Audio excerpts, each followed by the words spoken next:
Hey guys, Shane here. You're about to listen to episode 41 of the Twin Sons podcast. We had a special guest on, JankieLoR. He is a awesome streamer, really good friend of ours, and just all-around awesome person. So make sure to check him out. All the links to his content will be in the description of this podcast or video, whatever you're watching right now. But guys, we are, as always, brought to you by RuneterraCCG.com. This site is an awesome site, and currently we have a bunch of articles up. I recently wrote a Daybreak and Dragons deck guide, fully breaking down the Shyvana and Leona deck, and it's really, really a solid and fun deck. On top of that, Agigas wrote an awesome tournament lineup, how to build a winning tournament lineup article that is so insightful, especially for those of you who are competing in the seasonal tournament or plan to. But really, you can apply this to any tournament, including just the gauntlets on the weekend. It talks about so much in-depth strategy. It's a must read for everyone. Seriously, awesome guide there. Guys, on top of that, please like, follow, subscribe, do all those good things. We recently just started pumping out a ton of YouTube content. Personally, I'm putting in a ton of work putting that out there. So please, I will have the YouTube link below in the description as well. Please, if you can, like, subscribe, follow, comment, all that type of stuff. And that would be super appreciated. You'll hear me saying this again and again, but we are trying to put out a ton of content there to grow the channel and grow our brand a little bit here. So guys, enjoy this episode.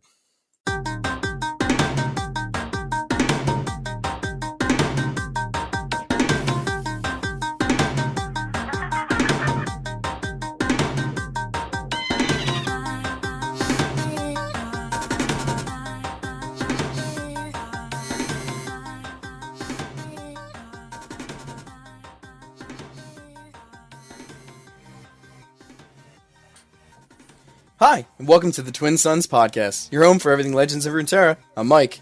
I'm Shane. I'm Josh. I'm Jankie. And Hi, guys. we got four of us here. What's up, Jankie? How's it going? I'm good. How are you? Good, man. This is episode 41, so you're joining us for our 41st episode here. I'm glad to be here.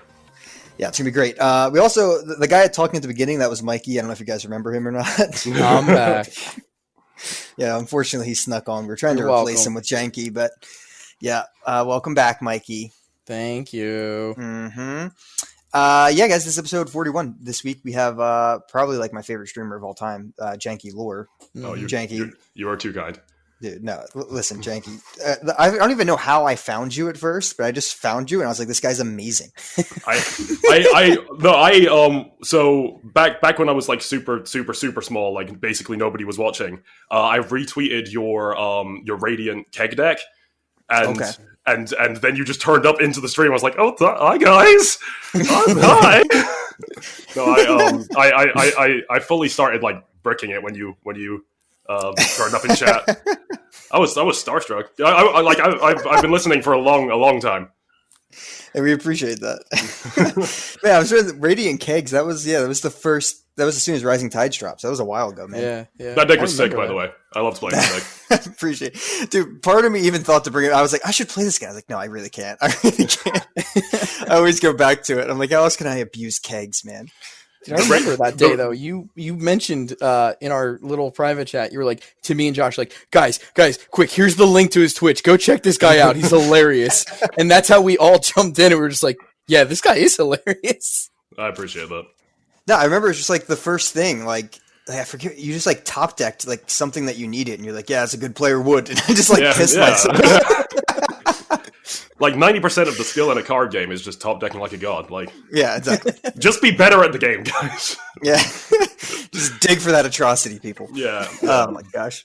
Yeah, that was quality times. Yeah, that was a while ago. That was good times. But yeah, since then we've always just tuned in, and now you've been streaming since then consistently. I know you had a computer problem, very recently. Not a computer problem, but a computer upgrade situation, right? Yeah. I had my computer laying in the corner of my room for quite a long time because the upgrades I had planned took a whole lot longer than anticipated. Well, you sound good now. Oh, good. Good. It was so much more effort than it was worth. Also, plug to the Mystic Shot podcast. You were just on their show 2 weeks ago, or last week? Yeah, something like they're great guys. Like Yes. I've been hanging with them a lot before and after, and they're just really chill guys. Now, one of those is Lanup's pretty close to you, right? He's Yeah. We're hoping when lockdown finishes, we can like maybe do some kind of collab in real life, or just hang out at the pub. Like I'm good with either. Yeah, that's awesome. Yeah, so guys, if you are listening, check them out. They have a nice little podcast as well. So make sure to check that out. And Jankie, I think, was their last guest, so you can get double the jank. Double the jank. All right, so let's just ask you some questions, dude. Let's just interview you, Jankie. Okay, I'm ready. All right, hit me up. Shoe size. 13. Oh my god, he's fast, and he's big. Oh yeah, you guys have never met me in person. I'm 6'4". I am. Oh wow, okay. This guy's a giant. I am huge. Yeah. Mikey's like 5'4". 5'5". No, I have to duck to go through doorways. Oh my gosh! I'm so glad you asked that, Mike. Great I have question. to jump to get through doorways. What on earth? How about we talk about games? Jankie, what's like your gaming history look like? Have you always been like a card game player? Or is yeah. Your first? Oh yeah, I've always been a card game player. I actually didn't own. So I'm when I was young, I didn't really like ingest media at all. So I've never had a television. To this day, I still don't have a television. And I only bought my computer when I first learned about Legends of Runeterra, because before Legends of Runeterra, I was just using a little like Chromebook to play Hearthstone. Oh, nice. And previous to that, all the games I played were in real life. So I've been playing Magic the Gathering for a very, very, very long time. All of my living memory, like I can't remember a time where I wasn't playing Magic the Gathering. And I picked up Hearthstone as soon as it entered open. Yeah, open yeah, beta. same. But other than that, I'm not much of a gamer. Just card games, nice. So I guess another question, follow that up. Have you picked up either of those games since playing Lore? Well, we are. I'm sure we're all aware that Hearthstone is currently on fire. So yes, I've completely abandoned Blizzard. I no longer have a subscription to World of Warcraft, though I did only play that for like a month because my friend made me. And yeah, I've abandoned Hearthstone completely. Their not pay to win so much pay to participate model is absolutely insane. Yeah. And Magic the Gathering I'd like to, but you know the world itself is also ending, so person to person interaction is hard. Yeah. Hearthstone's on fire. The world's ending. It's a great time. Yeah. You know, like just an average year. Great time to play Lore. So I think Lore, Josh, I'm pretty sure you told me about Lore, right? I mean, at the 10th anniversary thing, we kind of were all watching that. Yeah, I think so. You had probably tagged me. You were Jordan, and I was like, "Yeah, there goes my life, 100%." So, Jankie, is that where you heard of it, or did you hear about it after that? So independent of, I really like the League of Legends universe. Like, I think League of Legends is super cool. And I was subscribed to their YouTube channel despite not really actively playing it. And that was how I found out about it, was through League of Legends marketing. And I was like, perfect, I will purchase a PC. I find that amazing, that one game, just like, let's get a PC, let's do this. I also have been meaning to get one, but it's a cooler story if I say it was LOR. I respect it. Wait, so you're new to Twitter too, aren't you?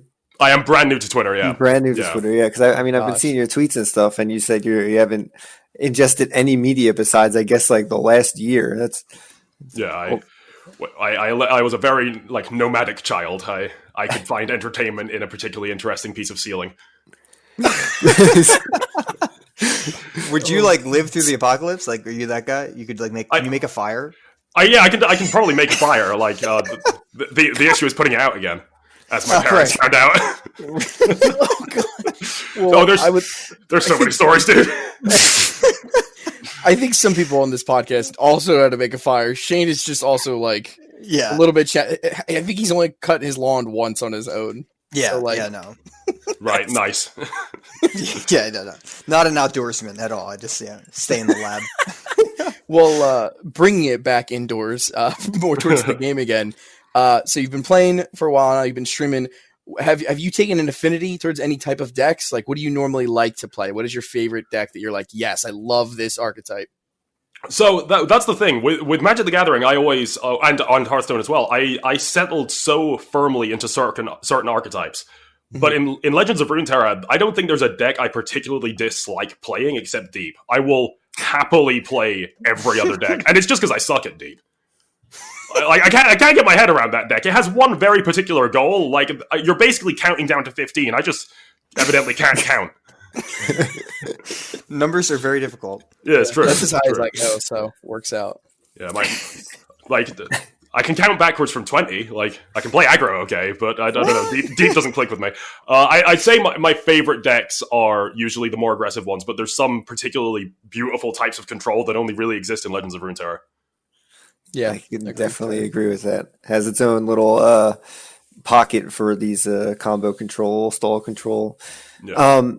So going along with that, do you like, messing around crafting your own stuff? Does it depend on, I guess, if you're being serious or not? Do you like building the jank since your name is Jankie? I'm very much a deck builder. I like finding and abusing really like stupid niche things and trying to make them as competitive as I can. A couple of episodes, I can't remember what it like. I think it was when you were talking to Swim. I think you mentioned Nautilus Give It All, and I have since been trying to climb with that on ladder. That deck's so much fun. It's like it looks like a turbo deep shell because you're playing Twisted Fate Nautilus, right? But like your only deep payoff is Nautilus himself, and then otherwise you're just playing Swarm and you turn your entire board into 13/13 toughs. It's great. Yeah, dude, that's tough and fearsome's pretty solid on your entire board. Not bad. No, I like coming out of left field or whatever the expression is with dumb stuff the opponent's not expecting. There it is. So the only deep deck you'll play is Give It All. The only deep deck I play has no sea monsters or Maokai. Yeah, incredible. You love to see it.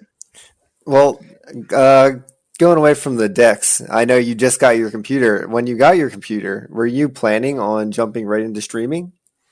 I really so a friend of mine at work is a streamer as well. And he was a large part in me getting some of my initial recognition. But I really do enjoy talking. Well, I suppose enjoy is not the word. I do talk to myself a lot while playing, and I was like, might as well stick a camera in front of my face, eh? Yep. But a large part of it was like I have friends that put themselves out there as well, and they were like, "Hey, you should try this out. You should do this properly." So. Yeah, that's awesome. I'm trying my best. I feel a very similar way. Like streaming, I haven't found a ton of time recently, but I've really enjoyed just making YouTube videos. And I'm going to be like that Bernie Sanders meme who just says I come to whatever. I'm here again to talk about. I'm once again asking for you. Yeah, you to subscribe to my YouTube. That's going to be me for the next like 3 episodes. But but I totally. It's just like I'm just talking to myself, and my wife's listening, and she doesn't know what words I'm talking about, so I might as well put a camera in front of me. Yeah. It's. Talking through your plays makes them easier, and if other people can be, I, for want of a better word, educated, I guess, by that, then yeah, absolutely, yeah. And like I said, I can attest. I mean, you were more interactive than most of the big streamers that I was watching at that time. When you're streaming to, like you said, a few people, and it was already better. So for sure, really appreciate it. I just talk to Mikey and Shane while they're playing other games. And we try our damnedest to not listen. Anytime I stream, Josh is in there just talking to me about what he's going to order for dinner. Every time. He's like, I love that. That's great. That's what I sub for. I really wonder what restaurant Josh is trying tonight, man. Yeah, that's what I'm tuning in for. Like, yeah. Josh, you got that next time, all right? You're gonna have to go guest on Jankie's podcast and be like, all right, well, Jankie, I'm getting well, you're welcome. You are welcome anytime. Even when Josh does talk about the game, though, it's always like just missing he's like, what move do you think I should do here? And none of us can see the screen at all. And he just expects us to know what to say. Hey, look, if you're wanting someone to come on stream and like talk through plays and stuff, I love that stuff. I love that. Like, yeah, screen sharing on Discord and like, yeah, I would definitely consider it. So I'm not talking to nothing. Not talking to me and Mikey, ignoring you. Yeah. All right. So Legends of Runeterra, that's what we're here for, right? It's been a couple interesting weeks. We had a massive patch 2 weeks ago that we discussed. We all took a break last week. Mm-hmm. Instead of recording on a slower week. So we're back this week. Obviously, we have a patch here. Oh, okay. Hold on. Mikey is highlighting currently in our show notes. He wants me to ask the last question here, which is, who is your favorite member of the Twin Sons podcast? Don't skip that. I'm just reading that question now. It says, "Who's your favorite member of the Twin Sons podcast?" Mikey. It's Mikey. No question. Yeah, is that the line? I think he nailed it. Yeah. Perfect. Right. It's all about the delivery. That was fluent. Thanks. Yeah, I mean, most people are probably wondering who Mikey is, but the few people who know, that's great. You may proceed. From episodes age back, yeah. Yeah, episodes 2 to 10. Yeah. Mike, you shouldn't have started that. All right, so patch 1.15 came out, and I think to no one's surprise, we didn't really see any balance changes. They unleashed a ton of balance changes as preparation for the seasonal tournament. So I guess first off, were you shocked to see no balance? I guess, Jankie, you want to go first? I wasn't shocked. As with most people, though, I was disappointed. It's just nice to see change. I didn't expect it, but it would have been nice. Yeah. Josh, anything about that? I think I was fine not seeing any changes. I really like where the game is at. I know some people are complaining about some decks like the Go Hard decks and the Fearsome deck that just popped up, but there's so many viable decks, and I was really okay with no changes. I just really like the meta right now. I like, Ezreal's in there. We have some of these Sejuani mid ranges. We still have the ramp that's going in there. We still have you're still seeing pirate aggro. So I thought it was very diverse, and you can really avoid polarized matchups because there's so many decks out there. So I was really fine with no changes. Yeah, I was expecting none. So it definitely I didn't even put any thought into what could get changed. So yeah, and I really wasn't super frustrated with anything. And like you said, there's so many matchups. Like, yeah, I think the thing that frustrates me the most is Go Hard. And shout out to Cesara. That deck's awesome. He made a really sweet deck and did really well with it. And it's even like Ruben is already talking about that card probably needs a change, which is fine. But like that deck is still counterable. It still feels like, if you're playing Field of Rush, you probably beat that deck, and a few other options there. So it's like, doesn't feel too bad, but I mean, this is one of the healthiest metas I think we could have for a seasonal tournament, so I'm pretty hyped. Yeah, absolutely. Yeah. Mm-hmm. Yeah. So no balance, but we got a new lab, which we can discuss for a second here.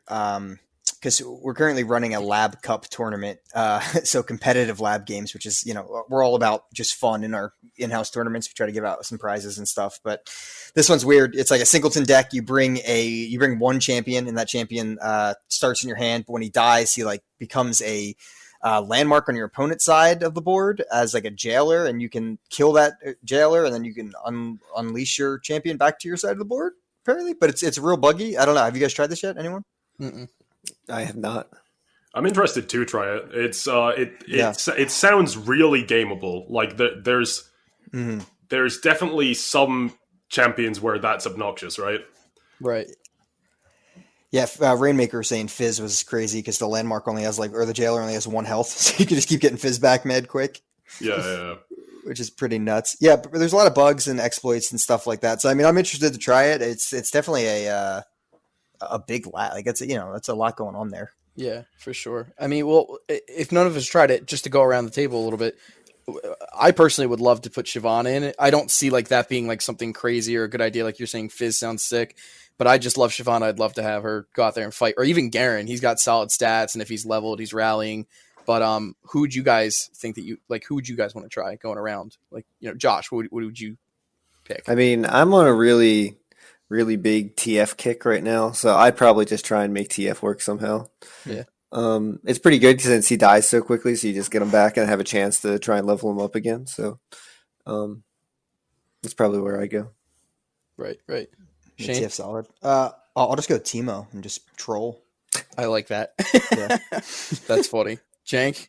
I was probably going to say Twisted Fate as well, but another one that comes to mind, you might get a lot of people just surrendering in the loading screen if you queue up Fiora. The sheer amount of frustration that could come about playing against Immortal Fiora from turn 1. Oh my god, that's awful. That's terrible.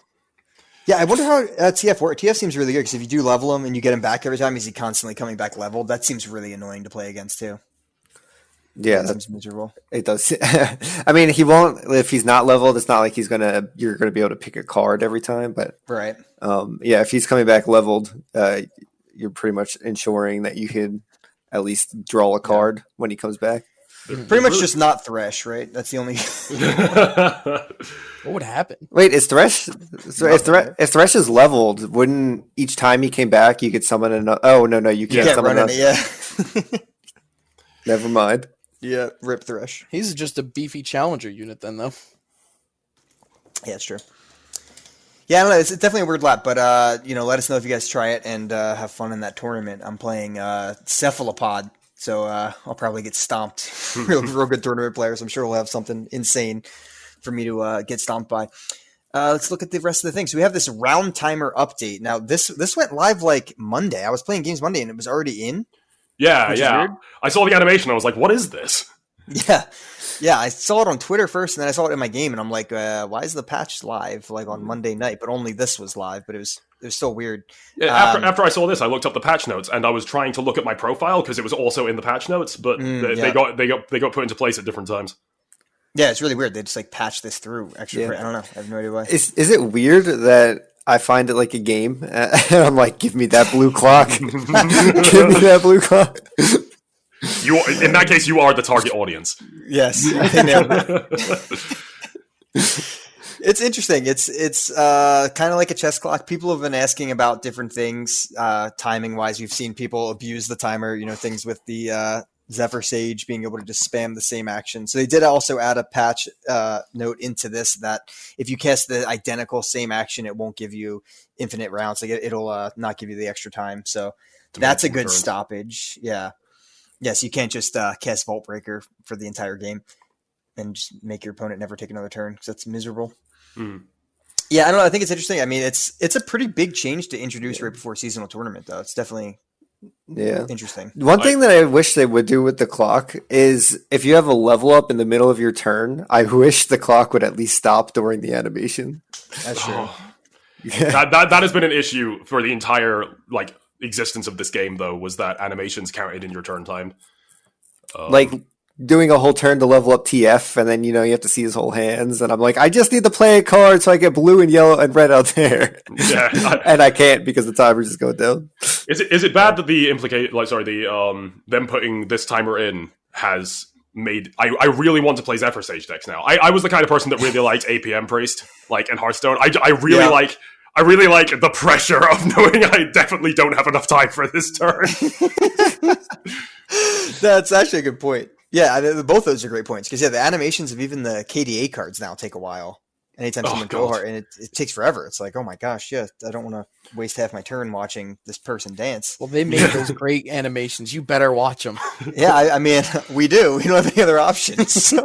When I first saw Go Hard's, the third Go Hard's animation, it put the fear of God in me that happened every time. Yeah, you just fill your deck with 30 of those, and here you go. Enjoy the show. Oh, yeah, I think it's interesting. I think it's I don't know. It's probably not that big of a deal. I think it does. It just adds this next little bit of a layer for something to be thinking about for the people who are really going to try to go hard into this tournament because it will play a role. I mean, in a tournament, I know I'm going to be taking a lot slower turns if I make it in, right? Yeah. So, I mean, it'll play some type of role. But yeah, the animation's cool. I'm glad you find it fun, Josh. No red clocks here, buddy. Yeah, that's why I get a red clock. I'm like, I didn't even take that long. It's like, why are you giving me a red clock? Oh my gosh. Man, I want to be in the brains of new players who see that, though. It's probably so freaky to see. You're just like, what's going on? You just started. All right, so we got one of the cooler things I think is the player profiles. So, Jankie, you said you're trying to check that out, but you've seen it now. I'm sure. Yeah, it's super cool. I really like it. I would have loved it if it was in the game when I started playing. But I now have completed quite a lot of the pretty much everything there. I have now completed, so it doesn't mean a super large amount to me, but it's a really neat concept, and I wish there was something like it in the game when I was still collecting cards. Yeah, no, it was pretty sad. I opened it up and it was just all 100%, and I was like, Yeah. It's something to show off, though. You know what I mean? Yeah, At this point, that's true. Yeah. you don't have the journey, but you have the destination. I do like how the example in the patch notes, the guy's username is Quirky Jungle Main. Gosh. It's amazing. It's pretty quality. Man, please rework Corky.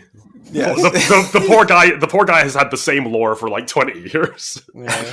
Is he P&Z? Is that what he is? I mean, he just seems like he would be. Yeah, it's canon that his helicopter is still called the Rufflecopter. Oh my God. Yeah, that is how old his lore is that it's still using like old internet speak as hip and cool. Yeah. Yeah. No, it'll be the It fits Corky. Yeah. It does. It does fit the old man. Yeah, it is. It's a sweet update. It's definitely something that looks really nice. I know my new friend Tyler, who's been helping me edit the YouTube videos, was looking at this. He was like, "Oh, this is actually pretty." Did you sweet. say your new friend?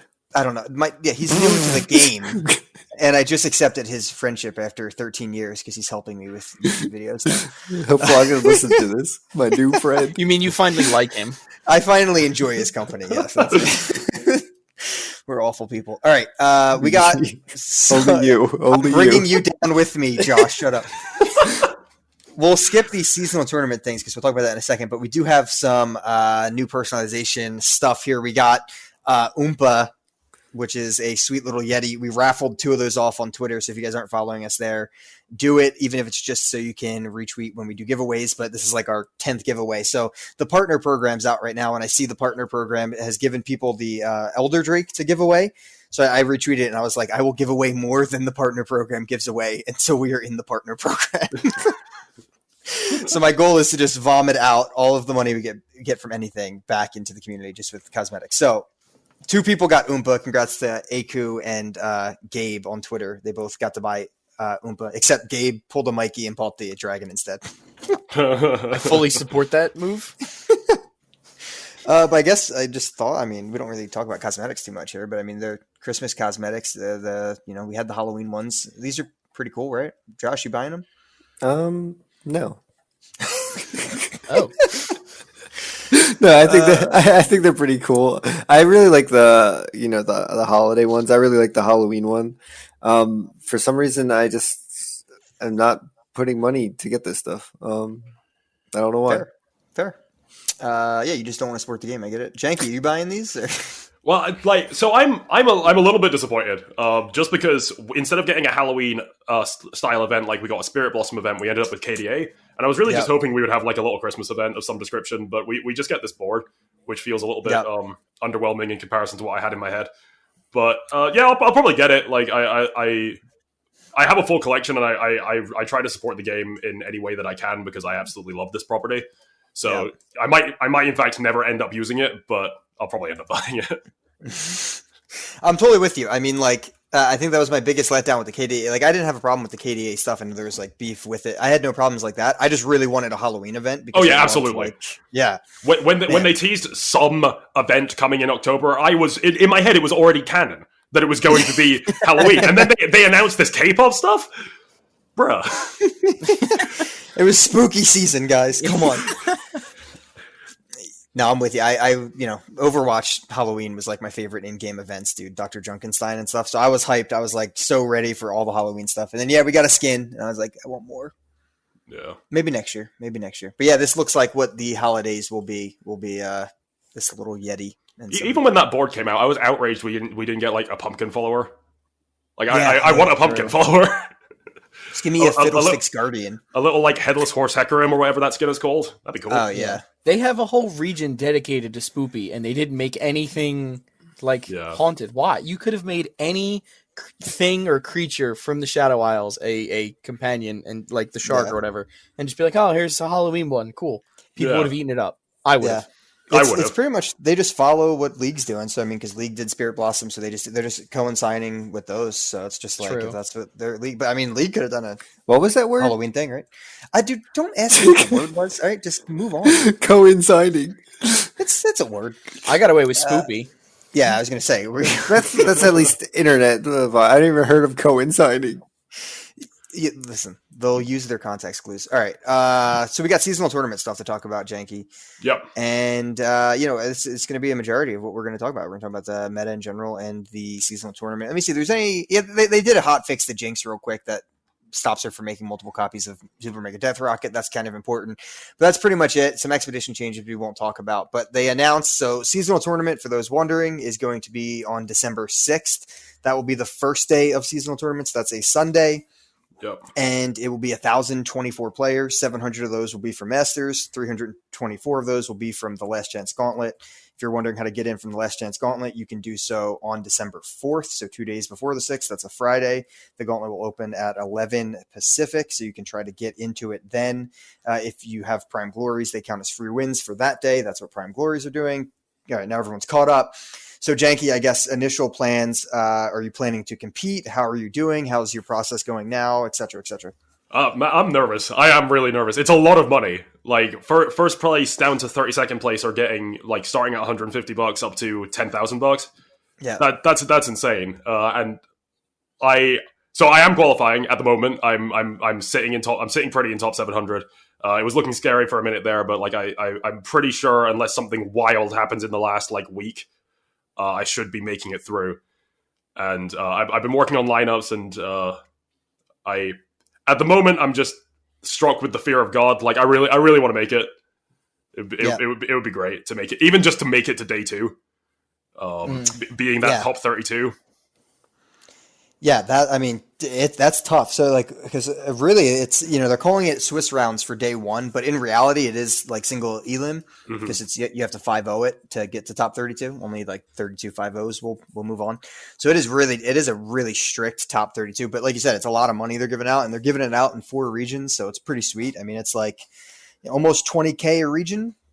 It's like almost 80K for their every 2 months if that's their plan. That's good support. That's crazy support, and I really do like when comparing it to the likes of Hearthstone, especially in light of recent things. Their tournament coming up, they're giving away $200,000 to popular streamers. This is very much a community driven tournament, and I really like that. Yeah, totally agree. Yeah, I mean, like, Twitch Rivals is great and stuff. It's just invite only is obviously you want your big names for the health of the game. You want those people in the tournament, but. As far as accessibility, I mean, this is insane. I mean, anyone can qualify for this. You just have to grind it out, be good enough, and you can do it on your phone. You know what I mean? Yeah. On your couch, wherever you want to be. You can be on your way to work. You could grind it out, and it's crazy. It's super, super awesome. I love the whole system. Really excited. I'm currently top 700. It's been weird. I don't know what LP you're sitting out, Jankie, but it's been changing. I mean, like, I was at, 50 LP when I first got to Masters, and that was top 200. 50 LP is like rank 600 right now when I checked this morning. So it's obviously people are starting to pile on some extra LP. What's your guess for LP that's going to be the cutoff? I've seen people throw around the number 200. I am not sure. That's not a bad estimate. With a 60% win rate, it takes 20 games to make 100 LP. So it's like, how devoted do you think people are going to be? That's in the lead up to Masters. The maths gets a little bit awkward once you're actually in Masters, and the numbers vary a lot more. But I think there's going to end up being about 1,000 to 1,500 people in Masters when it comes to December 6th, or December 4th is actually the cutoff point, right? Yeah. The 4th. I think it is. Yeah, I think it's the 4th. Yeah, that's actually when season ends. So 1,000 to 1,500 people.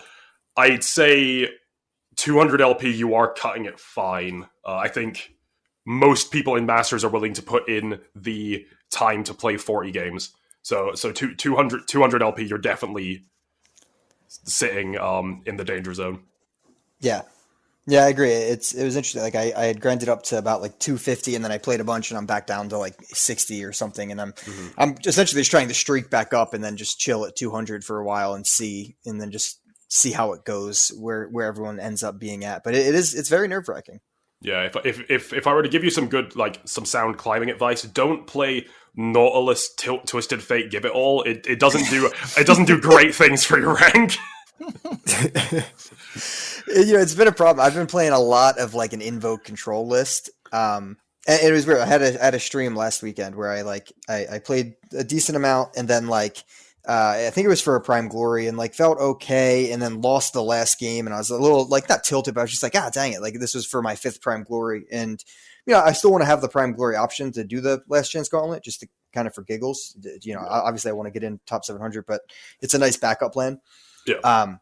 But then the next day I ran right into Masters, and I played a lot of good players. I played a ton of recognizable names. I played M Tuck, who was 8th on the ladder at that point, and won that. I played against Hype and won that, and that's when I climbed up a lot. So I had a good day, and then followed by bad days, and it was mainly just because the meta shifted a lot. We're seeing Fearsome popping up a lot more, and it's just constantly shifting. But like Josh was mentioning, it's so wide open right now. There's so many decks. I mean, it's kind of crazy. I ran into some of the worst luck you could imagine. So I was sitting pretty in the top 150 region. I think it was number 144 or something. And I was playing Demacia mid range because I was trying to climb properly, and I queued into, I think his name's Ali Caesar or something like that. He's a one trick Frostbite player, and I queued into him 3 times in a row, and that is not an easy matchup. No. I got hit with some really, really bad luck, but I think I should be okay. That's rough. Yeah, I guess, I know, Mikey, you haven't been playing a lot. This isn't in your radar. Josh, you've made it to Masters before. Are you shooting for anything this time around, or you're not sure? I mean, I guess I have to decide this week if I'm going to. I'm right on the edge of getting into Diamond. I made it in the Plat 1 actually right before while we were talking to Jankie before the cast. I made it into Plat 1. Nice. So I just need to, if I want to do it, I just need to sit down and actually play games because I have a solid win rate on the season. I just don't play enough games. So I have to dedicate the time. Now, thinking about the tournament, it's oh yeah, I could definitely get there and do it. But then when the days come and I am given the decision of grinding out lore or playing games with friends, it seems like the playing games with friends always wins out. So we'll see where my dedication is. It's a lot of work. It really is. I mean, it's a lot of games, It is. Realistically, I'm going to say going in, and we'll be talking about it more as we go closer, just because, I'm really trying to get in and prove myself. They did announce, so everybody will get a icon just for getting in, which is cool. It's got a nice little goblet on it, little little gem on this big chalice, and then there's a card back. So the card back is my realistic goal, is what I want to say. I mean, making it in general, I'd be extremely happy, but I want the card back is what I'm going to shoot for, which is 3 wins in day 1.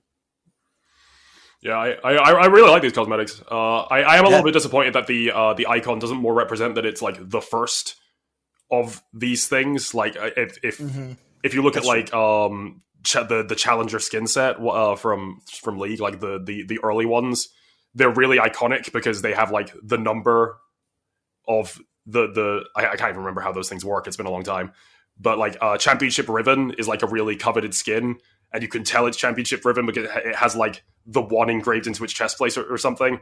I wish there was something like that to say this is the first tournament. You've made it into the first ever LOR tournament.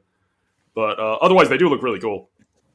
That's totally fair. It's me and Mikey rocking our alpha emblems in Heroes of the Storm. Yeah. The OGs. Yeah, no, that's a good point. But yeah, I definitely like them. I'm a fan of them. Pretty sweet. If I get those, I will be wearing those.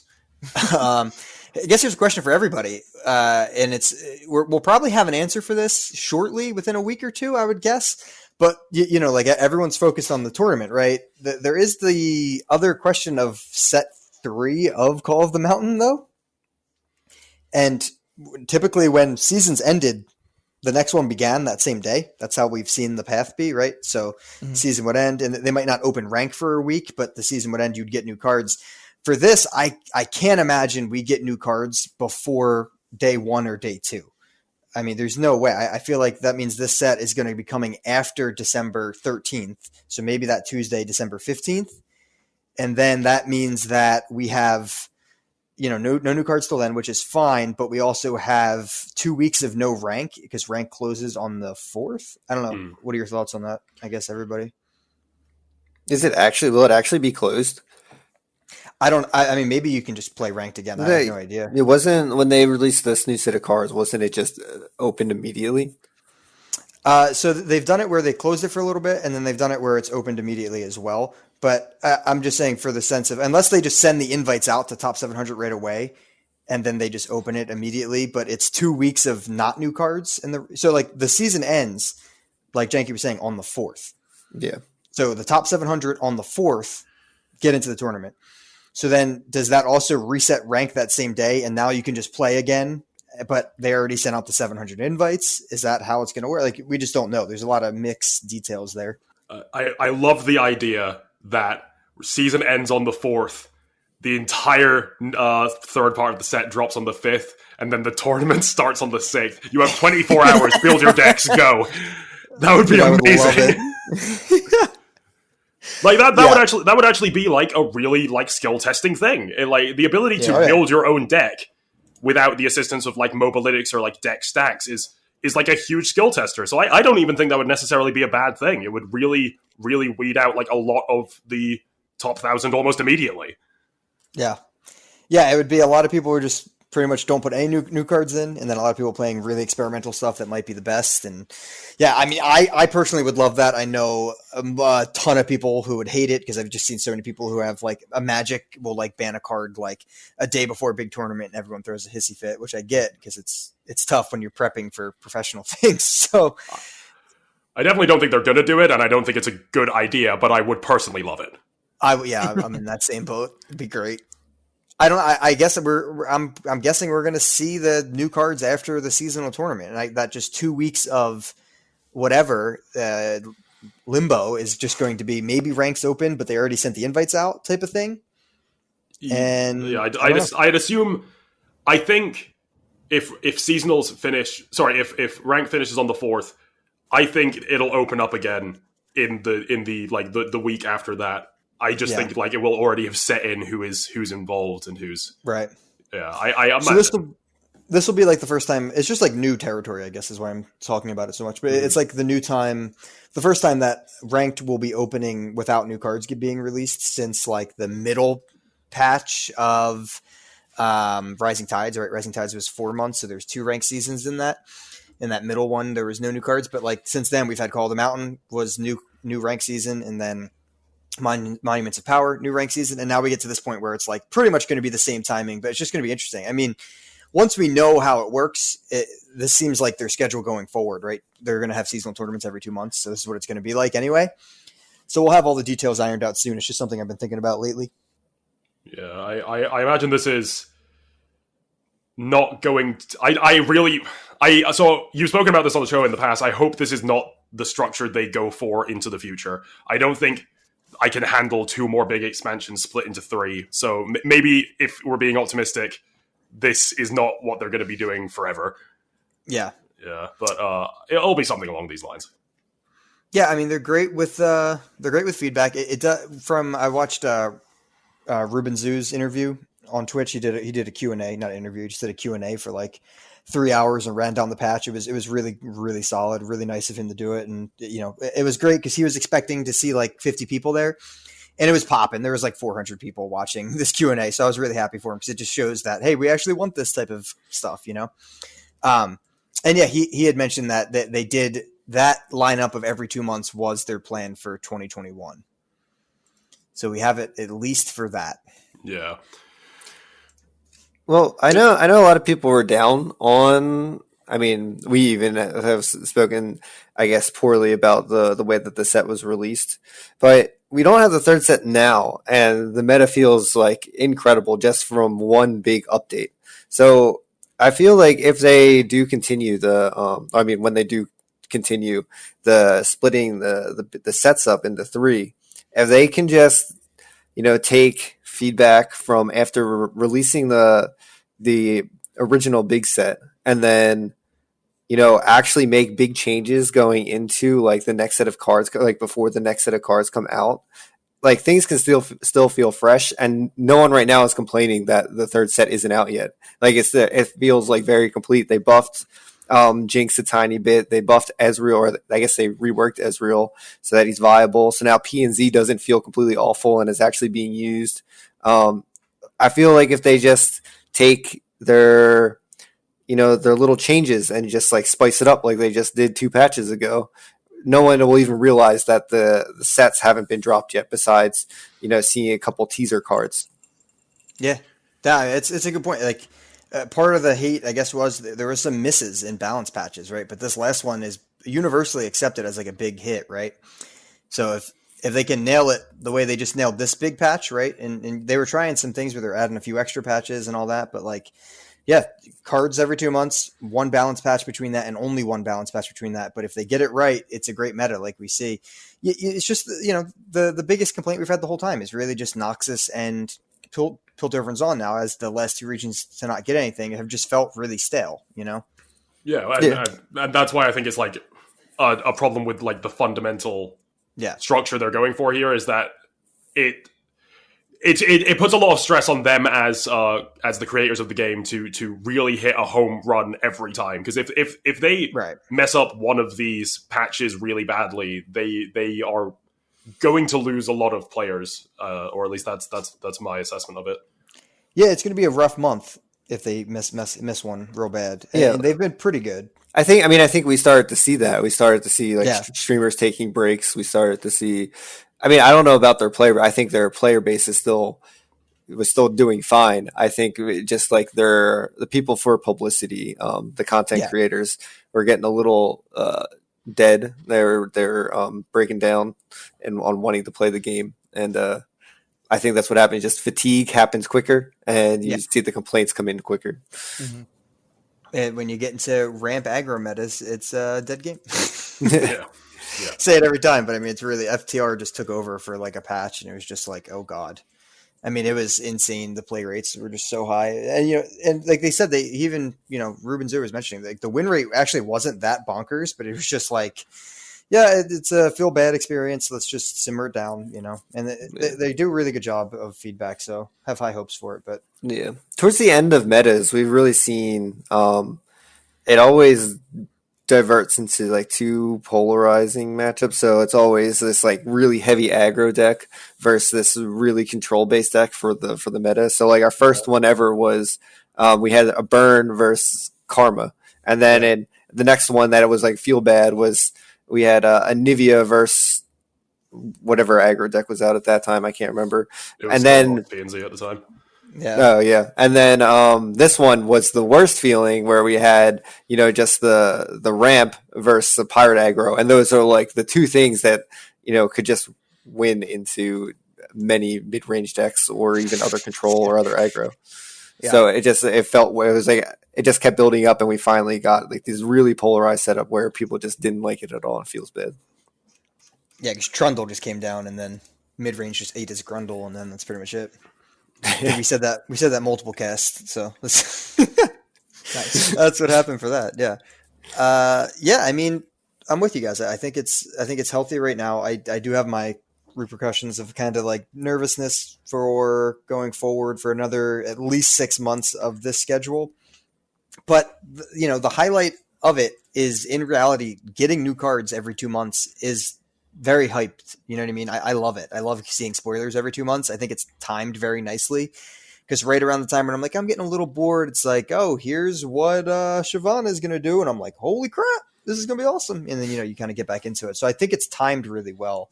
And, I think they're going to buckle down on their form, because they kind of have to now, right? We're playing for money now, right? That's in the hands. They can't really make a ton of mistakes, because people are going to be very upset going into a tournament when it's that. But also the fact is, and this is kind of what I want to talk about now, is the tournament format is so much different than ladder. So like we're comparing metas, but like it's so different once you get to tournaments, Yeah, the implications of the pick ban format are absolutely huge, and this format wildly buffs some champions and wildly nerfs some other ones. Like if you take ladder decks directly into this tournament, I don't think you'll make it.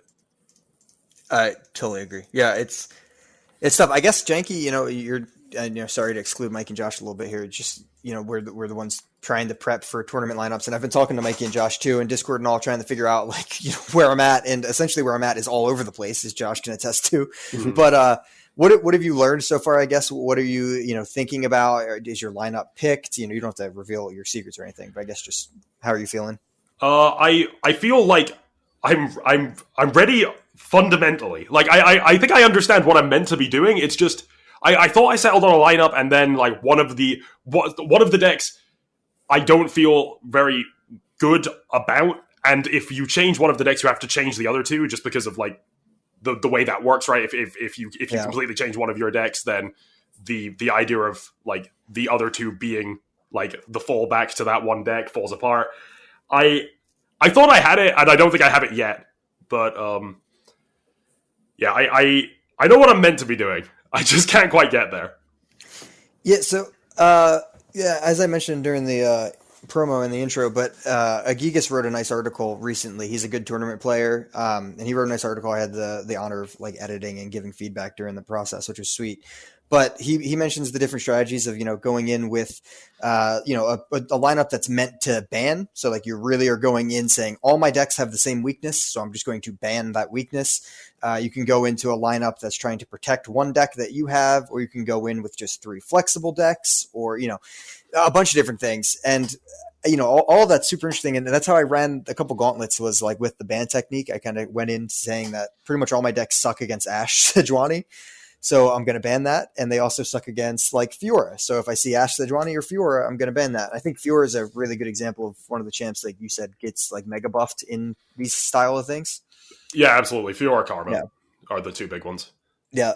Yeah. And it's brutal. But I think the one thing I'm trying to focus on mostly is just like an element of surprise, which is at least something I can kind of test on ladder. It's tough. Like it is really tough testing these decks on ladder, because you just have to play into everything. And it's like, wow, if I would never play this deck into Fiora because I know I'm going to ban Fiora, then it kind of sucks. You know what I mean? If you want to do some testing, I'm pretty much always playing this game, and I have my own pick ban lineup that we could like clash into each other and see how they feel. Definitely something I need to do a lot more, because it is tough going into ladder. And you just, for anyone, I don't think you have, but you haven't done any of the community run tournaments, right? No, unfortunately not. I'm not usually a tournament kind of person. This is more of a prestige thing for me. Yeah, no, totally fair. I'm kind of the same way with tournaments. Like, growing up, I did a bunch, but I've kind of fell out of love with them in general. But the main reason for the community ones is just that it's entire weekends of time for very, very little reward. Mm-hmm. So that's the main reason why I wasn't in. But yeah, I mean, that's the tough part with going in with into ladder. I guess so. Like, I've been going through some of the stuff I've been thinking about on YouTube, and been posting a couple different videos and trying a few different decks. I'm touring it. Like right now, I'm thinking about you've seen like the Draven Darius like Targon decisive maneuver deck. Yeah, that one's pretty fun. So I made like a Freljord version that I've seen a little bit going around. Seems good, but it definitely has like some pretty terrible matchups. So I'm not. I think that deck really needed the surprise factor. Like, it really, really needed the surprise factor. And now people know what it does. Yeah. It's a little bit less big good part of it. Yeah. Yeah, definitely a big part. I mean, that surprise factor will win you games on ladder and stuff. It's tough. It's like, I really think the surprise factor in tournaments is so unique in this game, because it's just so interesting going into a match and like, I don't know. I forget how Magic worked. When you went against someone in Magic, did you have any idea what their deck was? No, there's... Right?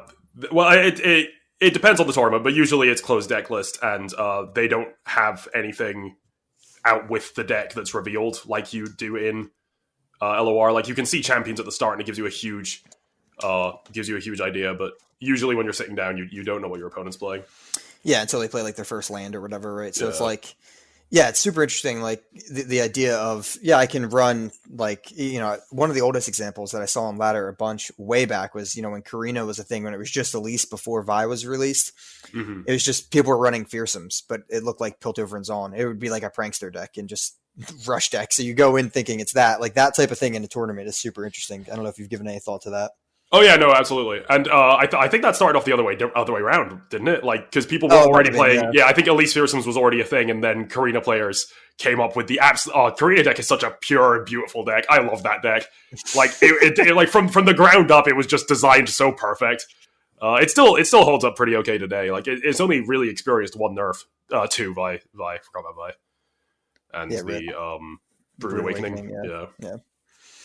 Yeah, no, that one's fun. Yeah, I think you're right. I think it happened that way. But yeah, I remember that one was interesting because it was the same exact, champ schedule. Yeah, I don't.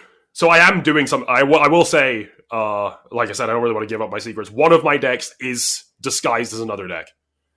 Yeah, but and I think that's really important for certain archetypes. I'm trying to pick my words carefully so I don't give away like what I'm doing. But if you can have your two champions represent control and then be aggro, or have your two champions represent aggro and then be control, that is legitimately game winning, because it is pick ban. Your opponents are going out of their way to try and snipe out your counterplay to their strategy. If they completely misread even one of your decks, that will because you need to beat both their decks, right? And they need to beat both of yours. And if they are just sniping out their counters, being able to completely give them the wrong idea of what you're playing will just take the best of three completely. Yeah. Yeah, technically, I guess you can beat just one of their decks. You just have to win with both yours. So if they decide to play the same deck twice after losing with it the first time. But yes, same sentiment, yeah. In that position, though, you're winning anyway, so it doesn't really matter. Right, exactly. Yeah, I took one deck in to go, and the reason I'm just talking so openly about all of my decks because I literally have zero idea what my lineup is, so that's why I'm just talking about all the ideas I've had. But yeah, if I had a set lineup that I was super comfortable with, I'd be doing the same thing you are 100%. I just don't have one yet. Yeah. But yeah, one of the lineups or one of the decks I brought into the Gauntlet past weekend was just like Trundle, Tryndamere, but it was just a They Who Endure deck, so it just looks like. Oh yeah, I saw you with that deck. That's beautiful. Yeah. I love that. Yeah, it was pretty cheeky. It definitely caught some people off guard. Got a couple wins. I think I built it slightly wrong. I haven't built They Who Endure in a long time, so it just didn't feel super great. I probably should have ran a couple test games first. But yeah, I mean, it went like 3-1 on that day, and people were thinking 100%, like you said, they're going in. Okay, this control matchup's not that bad, and then it's just spitting out Butcher and Curse Keeper on turn 2. I don't know why people aren't playing They Who Endure again. Like that deck was caving to Lisa and Zed, which isn't really like around anymore. Yeah. Yeah, I mean, the only thing you really worry about is just like Hush, but not everyone's running Hush right now. Yeah. What I would say is the one ladder deck, if people aren't sure what they should be playing, the one ladder deck that I think will do perfectly well in a tournament lineup is Fiora Shen.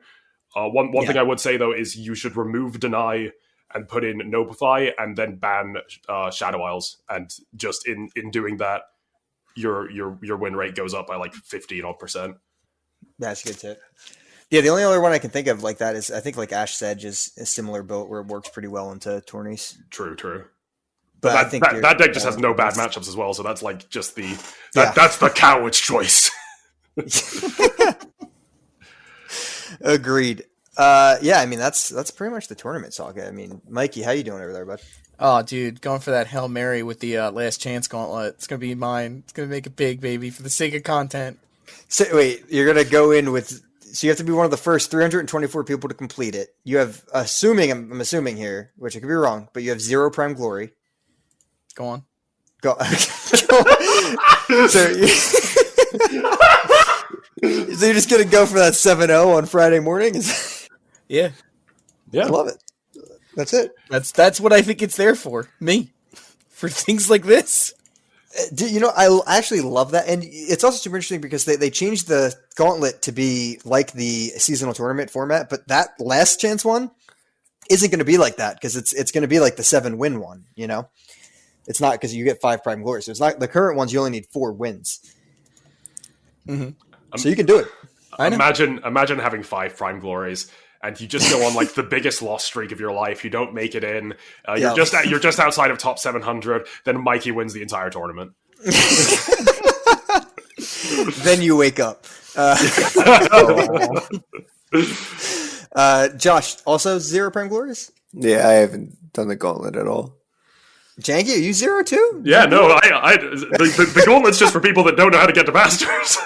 This is also true. The only one trying both sides. I just found it fun, honestly. I was just like, it's something to compete for. Gauntlet's kind of cool. After I saw you streaming it, I was like, yeah, I'll give this a go. And I played a few of them just because they're good for practice, and I had a great time. Yeah. But like, no, I'm going for the top 700. Yeah, absolutely. 100%. Yeah. It's funny, but that really is the safer way because it's nothing time based. It's like the fact that you have to be one of the first 300 in for the gauntlet is very sketch. Yeah, that gives me actual fear because like pretty much everyone I follow on Twitter, like near enough everyone I follow on Twitter who's not already in Masters seems to have 5 prime glories. Like, yeah. You're competing, you are racing against a ton of other people, so you better bring your Jinx aggro. Yeah, pretty much. I'm nervous. I don't know. I have any idea what I'm going to bring, but I have this weekend to test out more tourney lineups for at least to try to get that 5th because I'm only at 4 prime glory. So actually, it comes down. I'm 4-2 in gauntlet, so it comes down to this one here to see if I can do it on Thanksgiving. And that's it. I don't know if you've ever heard of that holiday, Jankie. Thanksgiving? No, is that anything like Robbie Burns night? I have no idea what that means. It's a Scottish thing. Do you not know about? Is that not a thing? Well, I suppose it wouldn't be a thing. But I know you guys celebrate St. Patrick's Day, which is an Irish thing. But do you guys celebrate? Yes. Robbie Burns night? No. I really need to know what this is. Robbie Burns is just a dead old poet. He wrote Scottish poetry and like very patriotic old Scottish men will like cry when they hear "Ode to a Mouse." It's like it's some dead Scottish guy who went into a field and wrote poetry about what he saw, and he became the saint of Scotland. Dude, and he got a night. And he has a whole night dedicated to not a day. He has a night. Robbie Burns night. You go and you do traditional Scottish dancing with your friends and your neighbors. And then you eat disgusting Scottish food, and cry over poetry about mice. That is going on the What I Learned next week. Sounds like a Tuesday to me. Yeah, that's just. What do you guys do? Like, Thanksgiving for us, which is we're recording on Wednesday, so it's tomorrow for over in the US of A. It's you cook a turkey and you eat mashed potatoes and turkey. With your family. Yeah. That's pretty much it. And the school holiday thing is you go around and say what you're thankful for. So I'm going to make us all do that right now. Tell us, okay, fair enough. In the Runeterra world, Mikey, what are you thankful for, buddy? Shyvana. No. You know what? If I have to really pick something above all others, it's probably the little infernal dragon buddy, because he's the coolest thing. And if you click on him enough, he actually shoots fire at your opponent's side, which just is like satisfying to me when I'm just like, yeah, I got you so good. And I just have my little boy shoot fire. They can't see it, but that's like half the things that happens with me. It's like no one can see it, but I enjoy it. Josh, can you top that, dude? No, but I am thankful for Ezreal reworks. Hey, that's a good one. He's viable now. Yes, he is. I love it. He feels really good. I know he doesn't feel as strong as he used to, but just like leveling him up so quickly and just having, the power of putting him out there and possibly dealing damage for a plunder or, getting a Swain proc, getting a Swain stun, getting a Sejuani stun. It just feels really satisfying that he levels up as like mid game instead of late game. Yeah. Like every single game. And, he can go towards these mid-game champions instead of having to be a late-game combo finisher. It just feels very nice. This answer is boring. Yeah. But I'm thankful for it. I'm thankful for Shadow Isles. Just the whole region. It's just the most flexible, broken region that there ever was. Thank you, Shadow Isles. Jankie, participate in our holiday. I'm thankful for Trundle's thighs. Like that, he never skips leg day. Nah, dude, he's got to carry that ice pillar around, dude. I'm not talking about the 6 drop, or 8 drop. No, but I guess less specifically. Sorry, I'm thankful for some of the more ridiculous art. Like I love when the art just doesn't really make sense in the real world, like leveled Katarina or leveled Diana. I really enjoy the art style of Legends of Runeterra, and when it just doesn't translate very well. That was beautiful. That was all of that was beautiful, guys. Thank you for I participating. think we should trade in Thanksgiving for Saint Hooligans Evening or whatever it was, because it sounds so Robbie much better. Burns night, Yeah. dude. Come on. Bobby B's N. Robbie Burns, yeah. Burns. It's like not spelled at all like you'd assume. I don't Yeah, spell. I- We're good. I'm 100% watching like multiple YouTube videos on this tonight, just so everyone knows. Yeah. Yeah. That's what we're looking up. You guys know what Jankie, haggis is? Is it a Haggis? drink? Haggis. It's I've heard of it's traditional Scottish food. It's the most disgusting parts of an animal stuffed into a sheep's stomach and then boiled for hours. What on earth? Yeah, we're just savages over here. I think we have that. Do you? We do. I think it's called Scrapple. No, that's a horrible name. We don't definitely- sugarcoat it. It's definitely not. I don't think it's sheep's scrapple. stomach. So No. for It sounds like sausage. For It a is. joke, It's- myself and some friends got some haggis in a can, and I kid you not, there was three ingredients. Oh, There was God. three ingredients, and the first ingredient was lobes. Lobes. What does that mean? Just lobes. Lubes. What lobes? Haggis Yeah, in a can? Yeah, haggis in a can. Yeah, we are vile over here. Like the Scottish heritage is just to be like dreadful. I guess that's like spam over here. I don't even know what spam is. It's Spam like just is incredible. Meat in a can. Oh gosh! All right, I there you love go. spam. Spam's pretty good. Like Never had like it. fried spam fingers, pretty. Oh my goodness, yeah, they're delicious. What is happening right now? I mean, but we have Maybe we have over here some, like fruitcake. that's not in a can. I didn't know it was met to that criteria. Sorry, John. We have some other stuff. We have like the chicken sausages in a can, like Vienna sausages. There, a lot of people find them revolting. Don't get me wrong. A lot of the American food is absolutely baffling to me. Like Lucky Charms. What do you my what do you, goodness. what do you want for breakfast? I don't know. Diabetes. Wait, so churros, French toast crunch things that's not good breakfast? Breakfast over here looks like drywall. It's just like we have Weetabix and that's like it. Drywall. I don't know if you don't have Weetabix. Weetabix is some oats that have been compressed down into a brick that you pour meat onto. Sorry, not meat. Milk onto. I was like, oh my god, you pour meat on it? No. Haggis and oats? It's a brick of oats that you pour milk onto. What consistency does meat have to be to pour it? That It helps if you boil it for an hour in a sheep's stomach. I will say that. is perfect. Oh my god. Yeah, that's all super interesting. Jankie, thank you for coming on to this beautiful episode 41. Thank you for having me. Anytime. appreciate Please, we've plugged you, but please, we will also plug your any social that you want into the description of this video. So make sure you're checking that out, guys. But also, Jankie, can you just verbally plug yourself for us? Yeah, I stream whenever I can on twitch.tv/Jankie_LOR, and I spend entirely too much time on Twitter at JankieLoR as well. I have developed an addiction to social media. I'm with you. You should have stayed off it, Jankie. I should have. Josh, any closing words? I don't ever want to try haggis.